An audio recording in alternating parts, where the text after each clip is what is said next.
You just focus on shit that people suck at and hate doing. Right? So you just start applying the basic, stuff that people hate doing. If I come to you and say, hey, what do you hate doing? And you say, I hate doing my laundry on the weekends. And I say, okay, let me do your laundry on the weekends. And then I come to you the next day and say, well, what do you hate doing next? And you say, well, I hate having to drive myself around. And I say, okay, let me drive you around. Right? Pretty soon I've actually come up with a pretty disruptive service. I've changed the way you do things. But I haven't tried to intimidate you by saying, let me take what you love doing first. So it's really relevant for us in healthcare, because if I go into a hospital and say, hey, let me try to change the way a clinician interacts with their patient, well, that's what they love doing, right? That's what they go to med school and residency and spend all of that time trying to get really good at and what excites them. But what we're doing is actually something that we tell hospitals flat, we want to take the grunt work off your plate. We want to help you evaluate medical products. We have an efficient way of doing it, and we want to relieve you of that. The means by which we are doing it require modern technology, and I think that's how we have an advantage over others that are in the space. But I don't think what we're doing is all that disruptive. And I would actually argue that I'm not sure disruptive ideas are what people should spend their time thinking about, because I think it's largely an execution question. So I think of kind of where Food Genius started and what we do today was because we were able to effectively execute, frankly, on a series of really bad ideas that led us to what I think is a decently good idea, but with a big opportunity if we can execute effectively. It's far more difficult, and you find a lot less people succeeding when they're focusing on doing something disruptive because it's new. It hasn't been done before, it hasn't been tested, it hasn't been tried. Whereas sustainable innovation is where you try to do something within sort of a context of something that already exists, and you're improving and refining the process to make it more efficient.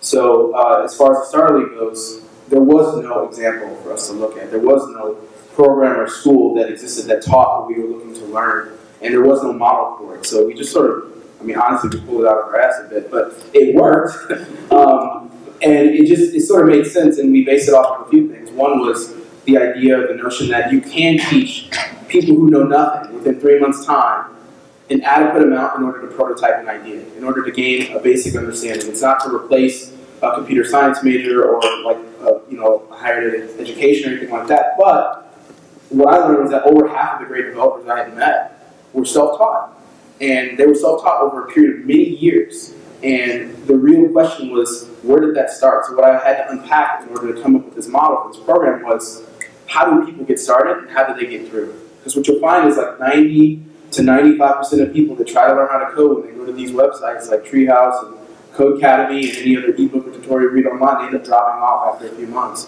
And the reason being is because they don't have the support that they need in order to learn. So we built a program that does that, and it's awesome.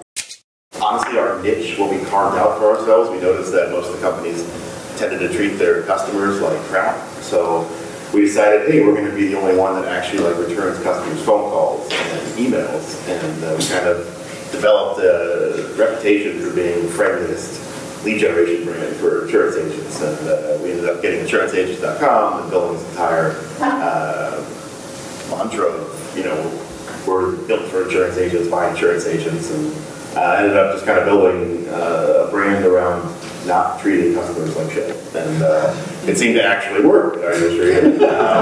So carved out quite a large piece, and it worked out really well, and that was how we entered a crowded industries, which is one thing that we could differentiate on. Because honestly, our product is very similar, if not exactly the same. It's the same thing. Anybody who works, if you sell canned corn or whatever, why would anyone buy your can of corn or beans versus anyone else's? And that's really who can tell a better story normally as far as how you enter an industry that's already crowded.